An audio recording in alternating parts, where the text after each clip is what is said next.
Nah, kita buat dia.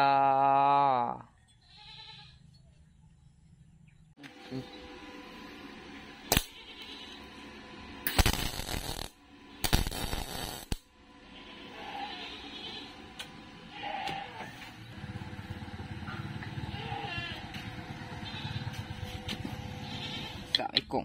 Kipas racing C7. Dia main, dia tak ada key. Kita buat key ada sikit. Kita buat key dekat sini. Tu supaya dia lekat lah. Tapi ni untuk sap 4 hun. Dia kipas ni untuk sap 7 hun. Jadi kita buat bush kadang custom, supaya dia boleh pakai juga. Kita buat bush kat dia. Ni dia.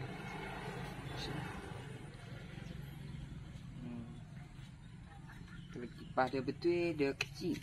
Kita pakai kipas racing, dia besar lah sikit.